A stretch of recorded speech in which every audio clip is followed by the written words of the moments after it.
In this video, we're going to take a look at the very last practice problem from the Chapter 7 Sheet 4 notes. It requires you to go from a percent composition all the way to a molecular formula. You will need the percent composition of the compound and the molar mass of the compound. Both of these are measured by experiment in real life. The first thing you should do is convert the percent composition to an empirical formula and calculate its mass. Then what you're going to do is divide the molar mass of the compound that you measured by the empirical mass that you just calculated, and then you multiply the empirical formula by the number you obtained in step 2.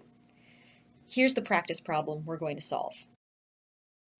You are an analytical chemist and you get given a sample of an unknown salt. Performing elemental analysis, you determine its percent composition to be 27.37% sodium, 1.20% hydrogen, 14.30% carbon, and 57.14% oxygen. You also find its molecular mass to be 84.007 grams per mole. What is this salt, and where would you find it in your home? Let's find out. All right, we're starting from our percent composition. 23.37% sodium, 1.20% hydrogen, 14.30% carbon, and 57.14% oxygen. So the first thing we need to do is assume we have 100 grams of our compound. That gives us straight grams of all of our elements, and then we can convert those grams to moles.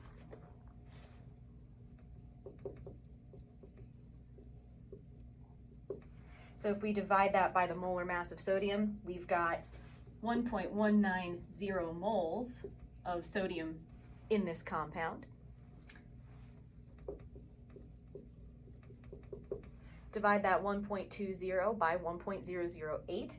That tells us we have 1.19 moles of hydrogen in this compound, 14.30 grams of carbon.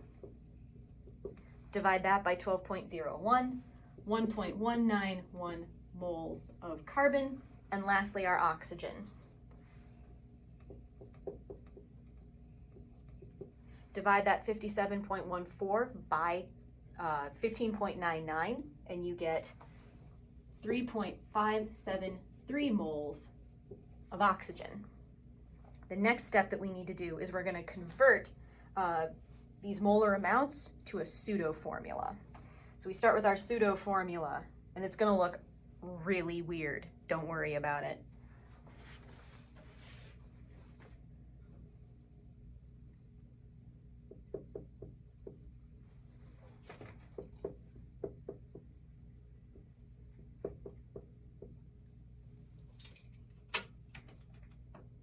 A little more space. All right, we've got Na 1.190, H 1.19, carbon 1.190, and oxygen 3.573. Next step, divide everything by the smallest coefficient you've got. So if we divide all of these by 1.19, we get NaHCO, and that is 3. So NaHCO3, there's our empirical formula. Next we need to figure out, is this actually the molecular formula? So if you calculate the mass of this, it is 83.98 grams per mole.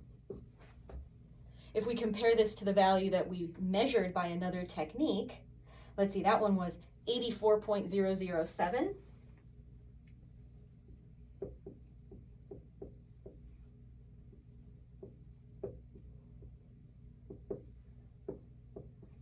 That equals 1. So this is telling us that our empirical formula that we determined is actually the molecular formula too.